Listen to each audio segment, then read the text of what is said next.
우리 함께 인사하겠습니다. 잘 나오셨습니다. 성도님 얼굴만 봐도 은혜가 됩니다. 사랑하고 축복합니다. 사랑하고 축복합니다. 감사합니다. 시작의 책 21번째 시간이 되겠습니다. 약속의 땅에도 기근은 오는가? 라는 제목으로 말씀의 은혜를 함께 나누겠습니다.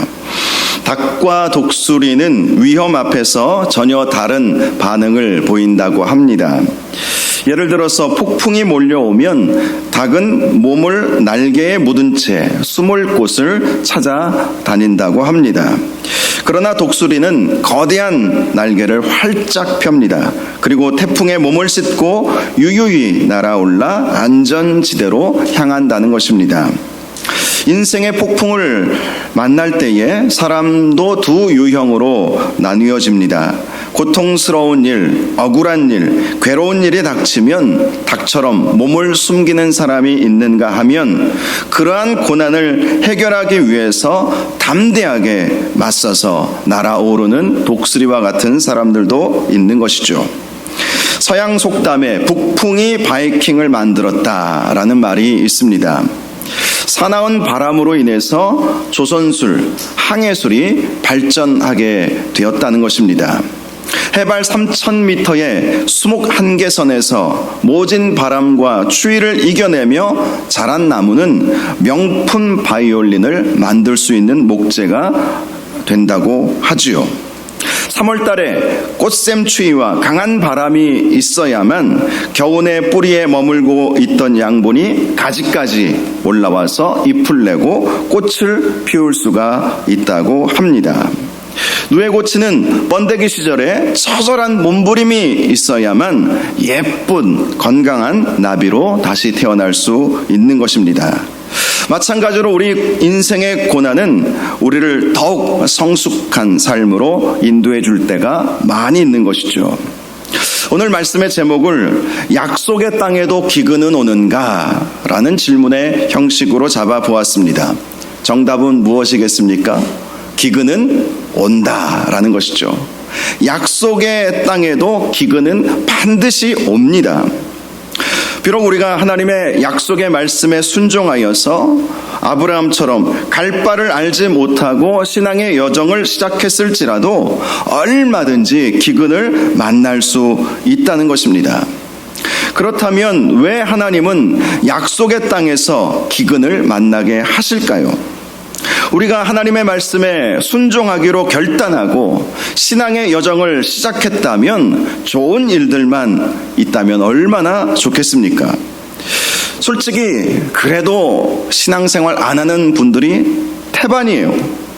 그런데 우리의 신앙생활에 기근과 같은 일들을 너무나도 많이 만난다는 것이 우리의 현실이라는 것입니다.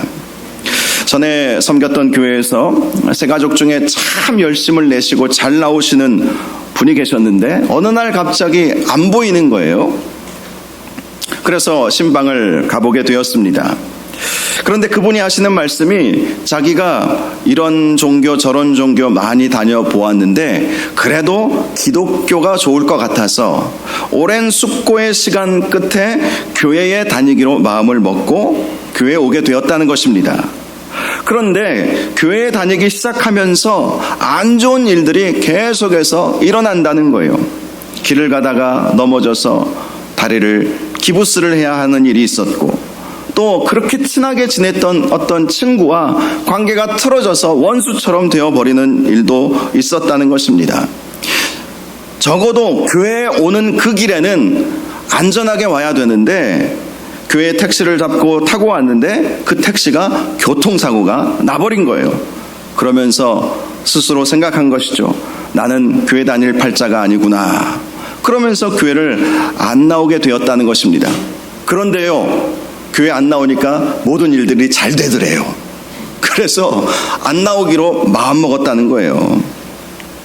많은 사람들이 신앙생활을 하면서 모든 것이 다 잘 될 것이라는 기대감을 가지고 시작하기도 합니다.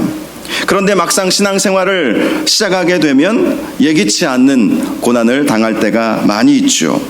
안 그러면 너무나도 좋겠는데 그것이 현실인 거예요. 이러한 일들은 이제 새롭게 막 신앙생활을 시작하는 분들에게만 일어나는 것은 아닙니다. 기존 성도들의 삶 속에서도 언제든지 얼마든지 일어날 수 있는 일인 것이죠. 주님의 나라와 주님의 몸된 교회를 위해서 수고하고 헌신하기로 마음을 단단히 먹었을 때에 더 이러한 고난들이 오기도 합니다. 주님 뜻대로 살기로 작정했는데 예기치 않는 질병에 걸리고 관계의 문제가 깨지고 재정적 어려움을 겪기도 합니다. 그렇다면 왜 약속의 땅에서 기근을 만나게 될까요? 답은 설교의 결론에 말씀을 드리도록 하겠습니다. 오늘 말씀은 가나안 땅에 도착한 아브라함이 마침 그 땅에 찾아온 기근으로 인해서 애굽으로 내려가서 겪은 일에 대해 말씀해 주고 있습니다. 당시 아브라함은 가나안 땅 남방에 머물러 있었습니다. 9절 말씀을 보면 점점 남방으로 내려갔더라라는 말씀이 있죠. 이 가나안 땅의 남방, 이 남쪽 지역을 네게브라고 보통 부릅니다. 이 지역은 척박한 곳이에요. 광야와 같은 곳입니다. 사막입니다. 겨우 풀 좀 이렇게 목초지가 겨우 형성이 되어 있어서 가축 정도나 키울 수 있는 곳이지 사람이 살기에는 마땅치 않은 곳이 바로 이 남방이었습니다. 그래서 훗날 이곳을 유대 광야라고 불렀죠. 예수님도 이 유대 광야에서 40일 동안 금식하다가 마귀로부터 3번의 시험을 받지 않으셨습니까? 바로 이곳이에요. 아브라함이 왜 이 남방까지, 남쪽으로 사람 살기에 적합하지 않은 목초지밖에 없는 그곳으로 내려갔을까요? 그것은 가나안 원주민들이 환영해주지 않았기 때문이었죠. 하나님의 약속의 말씀을 따라서 가나안까지 갔지만 가나안 사람들은 아브라함 일행을 환영해주지 않았습니다. 이방 사람들이 찾아왔으니 그들을 경계할 수밖에 없었던 것이죠.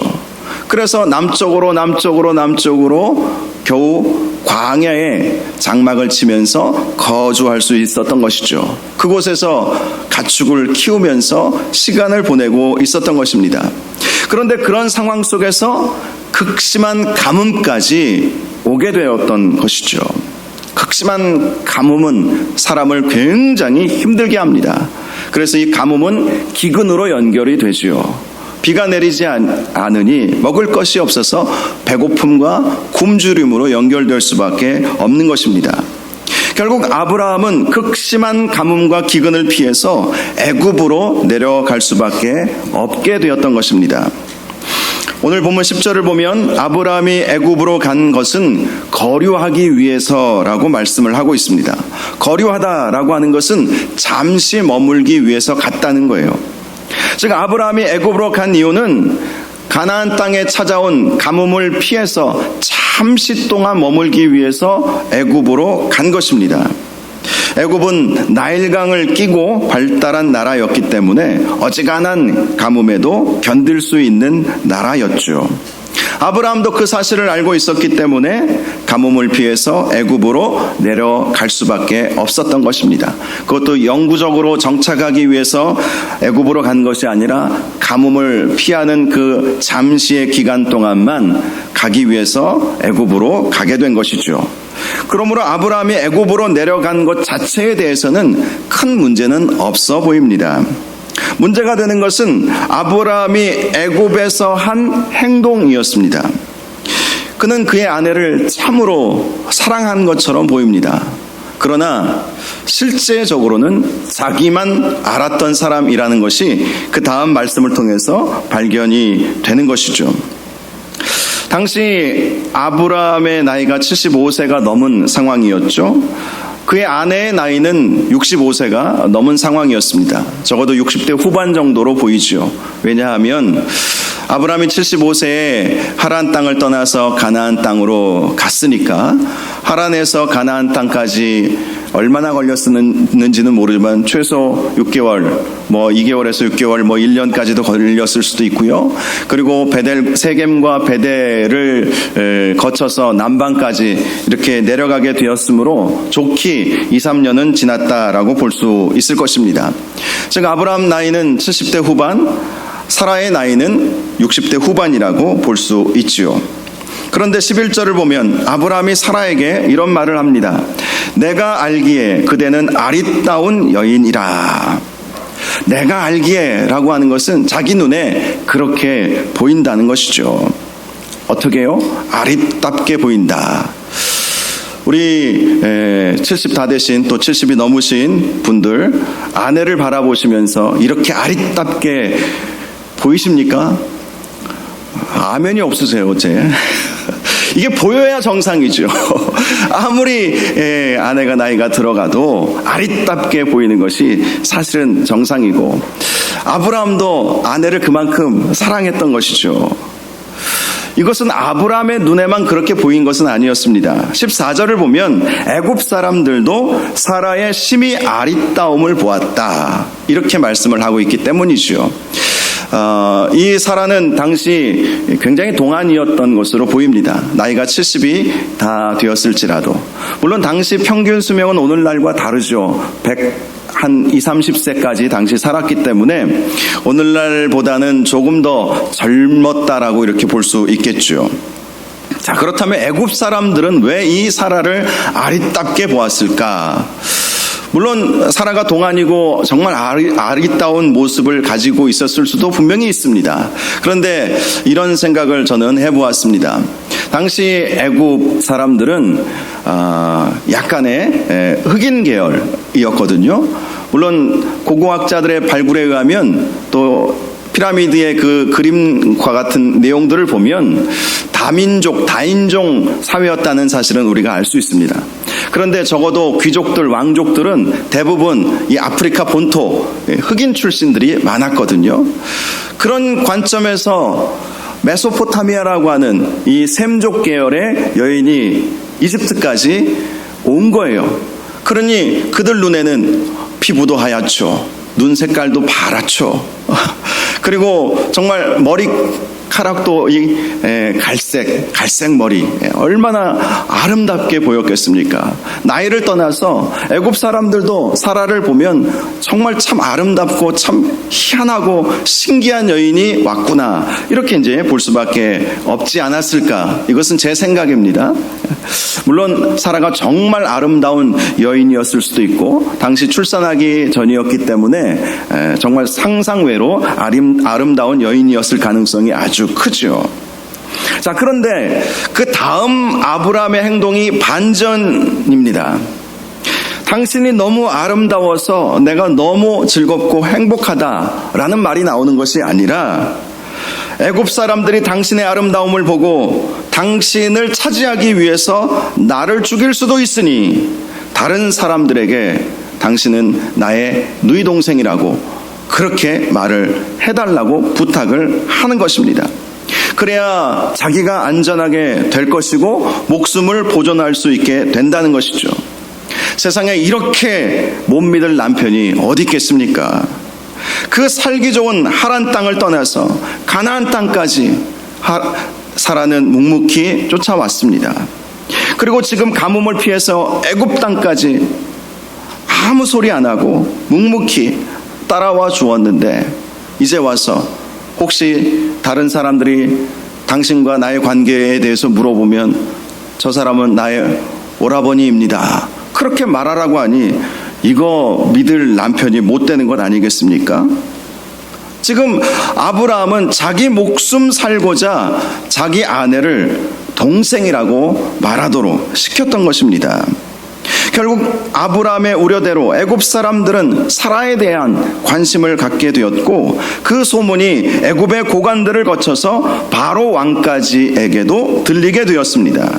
바로 왕도 사라에 대해서 궁금했겠죠. 저 머나먼 이국 땅에서 이 갈대아 우루 출신이기 때문에 갈대아 우루에서 하란을 거쳐서 가나안 땅까지 와서 애굽 땅까지 왔다면 그런 여인은 아마 평생에 만나보지 못했을 거예요. 바로 왕도 굉장히 흥미를 가졌죠. 소문을 듣자니 정말로 아름다운 여인이 저 수천 킬로 떨어진 곳에서부터 왔습니다. 그래서 바로도 그 여인을 만나보고 싶어서 데리고 오게 했습니다. 그리고 물어보았겠죠. 당신과 함께 온 저 남자는 누구냐? 아브라함이 시키는 대로 저의 오라버니입니다. 아, 그래, 잘 됐구나. 당신 참으로 아름다운 여인이니 이 왕궁에 들어오도록 하라 하면서 후궁으로, 아마 본 부인은 아니었을 것 같아요, 후궁으로 맞이하겠다, 그렇게 말을 하고 이 사라는 바로의 궁으로 들어가게 되었던 것입니다. 그리고 아브라함에게는 바로가 하사품을 이렇게 선사해 주었던 것이죠. 16절을 보면 그때 얻은 결혼 예물이 양과 소와 노비와 암수 나귀와 낙타였다라고 말씀을 하고 있습니다. 창세기 13장 2절을 보니까 당시 아브라함이 바로에게서 받은 것이 얼마나 많았는지를 짐작할 수 있는 말씀이 있습니다. 아브라함에게 가축과 은과 금이 풍부하였더라. 물론 아브라함이 하란을 떠날 때에도 가축과 재물과 노비들이 함께 왔었습니다. 그러나 그렇게 많지는 않았을 것입니다. 그런데 애굽에 내려가서 바로에게서 받은 결혼 예물이라고 할 수 있죠. 과거에는 이렇게 결혼을 하면 결혼 지참금이라고 해서 신랑이 신부의 가족들에게 많은 예물들을 주는 관습이 있지 않았습니까? 그래서 바로는 추워도 의심의 여지 없이 오빠라고 했으니까 그 오라버니 아브라함에게 많은 예물들을 주었던 것입니다. 그런데 문제는 이러한 부유는 자기 아내를 판 대가였다는 것이죠. 당시 아브라함은 자기 목숨을 부지하기 위해서 끝까지 사라가 자기 아내라는 말을 하지 못했습니다. 그때 하나님께서 나서셨죠. 17절을 보면 여호와께서 아브라함의 아내 사레의 일로 바로와 그 집에 큰 재앙을 내리신지라 라고 말씀을 하고 있습니다. 당시 바로가 받았던 재앙이 무엇인지는 알지 못하지만 아마도 하나님께서 바로의 꿈속에 나타나셔서 그에게 책망하시고 경고의 말씀을 하시지 않았을까라는 생각을 해볼 수 있습니다. 결국 이 바로는 하나님으로부터 큰 재앙, 경고의 말씀을 듣고 아브라함을 다시 불러오게 되죠. 그리고 질책합니다. 18절과 19절을 보면 네가 어찌하여 나에게 이렇게 행하였느냐? 네가 어찌하여 그를 내 아내라고 내게 말하지 아니하였느냐? 네가 어찌 그를 누이라 하여 내가 그를 데려다가 아내를 삼게 하였느냐? 내 아내가 여기 있으니 이제 데려가라. 우리는 이 말을 통해서 하나님께서 바로에게 얼마나 강력하게 경고하셨는지를 알 수 있죠. 바로가 이러한 하나님의 강력한 경고가 없었다면 자기가 알고 사라를 취한 것도 아니고 속아서 사라를 아내로 삼았던 것 아니겠습니까? 그리고 당시 바로는 최고의 권력자였어요. 그러니 자기가 마음에 들면 그 사라를 자기 아내로 그대로 취할 수도 있었을 것입니다. 그런데 하나님께서 강력하게 경고하신 것이죠. 네가 그 사라를 다시 아브라함에게 돌려보내지 않으면 내가 강력하게 너를 징계할 것이다. 하나님께서 그렇게 말씀하셨기에 바로는 순순히 이 사라를 아브라함에게 보내줄 수밖에 없었던 것입니다. 만약에 사라가 바로의 아내로 그대로 살게 되었다면 하나님의 계획은 다 물거품이 되어버리고 마는 것이죠. 하나님은 아브라함과 사라를 통해서 이스라엘 민족을 태동시키고 그 이스라엘 민족을 통해서 온 인류의 구원자이신 예수 그리스도를 이 세상에 오시게 하실 그 계획을 가지고 계셨는데 그 모든 계획이 다 흐트러져 버리는 것 아니겠습니까? 그래서 하나님께서 직접 나서셔서 바로를 책망하시고 사라를 아브라함에게 돌려보낼 수 있게 했던 것이죠. 그런데 20절을 보면 바로가 아브라함에게 그의 아내를 돌려보낼 때에 사라의 모든 소유도 보내주었다, 이렇게 말씀을 하고 있습니다. 바로는 사라와 결혼을 할 때에 아브라함에게 결혼 예물을 주었지만 사라에게도 그 이상의 예물을 주었던 것이죠. 아마도 아브라함에게 준 것보다 왕비의 지위에 맞게 훨씬 더 많은 재물을 주었을 것입니다. 바로 그러한 재물들도 다 그대로 사라에게 주어서 아브라함에게 돌려보냈던 것이죠. 이로써 앞에서 말씀드린 것처럼 아브라함에게 가축과 은과 금이 풍부하게 되는 놀라운 역사가 일어나게 되었던 것입니다. 아브라함에게 일어난 이 일은 합력하여 선을 이루시는 하나님의 모습을 보여주는 사건이라고 할 수 있습니다.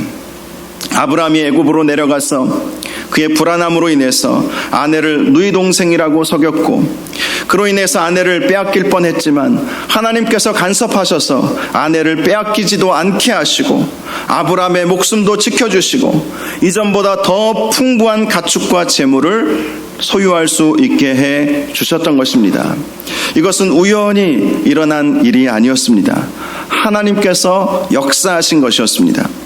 하나님은 약속에 신실하신 분이시기에 그 약속대로 아브라함이 어디에 있든지 무슨 일을 당하든지 가장 선하고 좋은 것으로 응답해 주셨던 것입니다. 결국 이 일로 인해서 아브라함이 다시 가나안 땅으로 갔을 때에 그는 무시당하지 않게 되었어요. 그전에는 가지고 있는 소유가 있어봐야 얼마나 있었겠습니까? 겨우 먹고 살기 위해서 양 얼마, 소 얼마, 염소 얼마, 그 정도, 또 노비 몇 사람, 그 정도였으니 어느 곳에 정착을 할 때마다 가나안 사람들이 막 벌떼처럼 몰려와서 당신 이곳에 못 산다, 떠나가라, 이방인들은 물러가라 하면서 쫓아내니까 아브라함이 어디 한 곳에 정착할 수 없어서 계속 쫓겨다닐 수밖에 없었어요. 그런데 이제는 상황이 완전히 달라졌습니다. 애굽으로 한번 잘못 내려갔지만 그 잘못 내려간 것을 하나님께서 전화위복시켜 주셔서 아브라함이 엄청난 부자가 되어버린 거예요. 잠시 애굽으로 내려간 그 계기가 엄청나게 부자가 되는 사건으로 반전이 되어버렸던 것입니다. 그러니 가나안 땅으로 다시 올라갈 때 그가 전에 잠시 거주했었던, 그리고 쫓겨났었던 베델과 또 세겜까지 올라갔는데 사람들이 무시를 못하는 거예요. 이전에 아브라함이 아니거든요. 잠시 사라졌다가 나타났는데 양과 소가 어마어마하게 많은 거예요. 그리고 그를 호위하는 이 사람들도 너무 많은 거예요. 종들도 많아졌죠. 나중에 말씀을 통해서 발견할 수 있겠지만 아브라함은 자기가 길리웠던 318명의 용사들까지 있었어요. 318명의 호위무사들이 아브라함을 철동같이 그렇게 지키게 되는 것이죠. 어떻게 이 일이 일어났겠습니까? 바로가 보내준 사람들이에요. 바로에 의해서 얻은 재물들이에요. 가축들이에요. 놀라운 역사가 일어난 거예요. 그러니 아브라함이 애굽 한번 잘못 갔다가 다시 하나님의 은혜로 돌아오게 되었을 때에는 그는 가나안 땅 어디든지 무시하지 못하고 가나안 사람 누구든지 그를 존중할 수밖에 없는 그런 완전한 역사의 반전이 일어나게 되었던 것입니다. 여러분, 하나님께서 약속의 땅에서 기근을 만나게 하시는 데에는 바로 이러한 하나님의 섭리가 있다는 사실을 우리가 놓쳐서는 안 된다는 것입니다. 하나님은 다 계획이 있으세요. 우리가 어떤 고난을 겪게 된다면 그것으로 인해서 우리를 하나님은 망하게 하시기 위해서가 아니라는 것을 우리는 항상 기억해야 합니다. 예레미야 선지자가 말씀한 것처럼 하나님의 우리를 향한 생각은 재앙이 아닙니다. 우리를 무너뜨리시기 위해서 하나님께서 우리에게 고난을 주시는 것이 아니라는 것입니다. 하나님이 우리에게 재앙을 주시고 고난을 주시고 어려운 일을 당하게 하시는 것은 우리에게 미래와 희망을 주시기 위해서, 더 큰 하나님의 은혜를 경험하도록 하기 위해서 하나님은 그러한 고난들을 허락하신다는 거예요. 하나님이 주시는 것이 아니라 하나님께서 허락하시는 것입니다. 우리가 시험을 받을 때에도 성경은 분명히 우리에게 말씀해 주고 있습니다. 우리가 감당할 수 없는 시험 당함을 하나님은 허락하지 아니하신다는 것이죠. 그러므로 어떠한 고난이 와도 무너지지 마시기 바랍니다. 절망하지 마시기 바랍니다. 광야까지 또 이 가나안까지 약속의 땅까지 왔지만 왜 가뭄이 옵니까? 왜 애굽으로 내려가야 합니까? 왜 두려움 가운데 살아야 합니까? 라고만 생각하지 마시고 그 가운데 하나님께서 주시는 은혜가 있고 하나님께서 우리에게 더 큰 복을 주시기 위해서 우리에게 어려운 시험들도 허락하신다는 사실을 꼭 믿어야 할 것입니다. 여러분, 왜 약속의 땅에 기근이 올까요? 그것은 우리에게 더 큰 은혜를 주시기 위해서다 라는 사실을 꼭 믿으시기를 바랍니다. 그래서 저는 제가 인생을 살면서 그렇게 큰 고난은 없었을지라도 늘 이런 마음을 가지고 있습니다. 어떤 어려움이 온다, 마음이 어렵고 힘들고 아프고 그럴 때 항상 저는 이런 생각을 갖습니다. 하나님께서 얼마나 더 큰 복을 주시려고 이런 과정들을 허락하고 계실까? 항상 이런 생각을 가져요. 나에게 오는 고난은 하나님께서 나를 더 성장시키시고 나에게 더 큰 은혜를 주시고 나에게 더 큰 복을 주시기 위한 하나님의 계획 가운데 있는 것이기 때문에 얼마든지 우리는 그런 생각을 하셔도 됩니다. 고난이 오십니까? 하나님께서 주실 축복이 예비되어 있구나. 여러분이 힘들고 어려우십니까? 하나님께서 더 큰 복을 나에게 주시려고 지금 작정하고 계시는구나. 이런 믿음으로 나아가실 수 있기를 주님의 이름으로 축복합니다. 특별히 이 창세기 말씀은 출애굽한 이스라엘 백성을 위해서 시내산에서 모세가 받은 말씀이죠. 그래서 이 모세 오경을 여러분들이 잘 이해를 하시려면 그 시내산 아래에서 이제 막 출애굽한 이스라엘 백성이 당한 그런 상황과 환경 속에서 말씀을 해석할 때에 더 말씀을 이해할 수가 있습니다. 오늘 본문도 당시 애굽에서 출애굽한 이스라엘 백성들에게 주시는 말씀이죠. 그 이스라엘 백성이 오늘 이 아브라함의 이야기를 모세로부터 처음 들었을 때에 그들은 어떤 생각을 했겠습니까? 실제로 이 아브라함이 애굽에서 겪은 그 일은 이 이스라엘 백성들이 애굽에서 살면서 겪었던 일들과 많이 흡사하다. 이 사실을 그들은 알 수 있었을 것입니다. 먼저 아브라함이 기근을 피해서 애굽으로 내려갔던 것처럼 당시 이스라엘 백성이 왜 애굽으로 가게 되었는가? 그것은 요셉이 총리로 있었을 때에 야곱의 가족 70명이 기근을 피해서 애굽으로 갔던 것 아닙니까? 아브라함도 기근을 피해서 애굽으로 갔어요. 과거 이스라엘 백성도 야곱의 이 가족 70명이 기근을 피해서 요셉이 총리로 있었던 애굽으로 갔던 거예요. 아브라함, 우리의 조상 아브라함도 우리처럼 이렇게 기근을 피해서 애굽으로 갔었구나. 그 사실을 알 수 있었겠죠. 아브라함은 애굽으로 가서 신앙의 훌륭한 모습을 보여주지는 못했습니다. 이것이 또한 이 출애굽했던 이스라엘 백성에게도 위로가 되었을 거예요. 우리의 조상 아브라함이 자기의 목숨 구하기 위해서 자기 아내 사라를 동생이라고 그렇게 속이게 했구나. 그것을 보면서 자신들이 애굽에서 하나님만 바라보고 하나님만을 신뢰하지 못했던 삶을 떠올리게 되었을 것입니다. 그럼에도 불구하고 아브라함에게 하나님께서 은혜 베풀어 주셔서 아브라함이 애굽에서 나올 때 풍부한 은과 금과 가축을 가지고 가나안 땅에 갈 수 있지 않았습니까? 하나님께서 그렇게 아브라함에게 은혜 베풀어 주셨다면 우리도 애굽 땅에서 죄짓고 하나님께 불평하고 하나님을 온전히 신뢰하지 못했지만 하나님께서 그러한 은혜를 주시겠구나. 이런 위로의 메시지가 되지 않았을까, 이런 생각을 해보죠. 특별히 하나님께서 바로에게 경고하셔서 아브라함에게 사라를 돌려보내지 않았습니까? 그 이야기를 들으면서 출애굽한 이스라엘 백성은 10가지 재앙을 떠올렸을 것입니다. 하나님께서 이렇게 바로에게 재앙을 내리셔서 우리를 보호하여 주시는 분이시구나. 우리가 가나안 땅까지 가는 과정 속에 이 광야에 지금은 있지만 하나님께서 반드시 은혜 베풀어 주셔서 우리를 가나안 땅까지 가게 하시겠구나, 이런 생각을 하게 되는 그러한 말씀이 되었을 것입니다.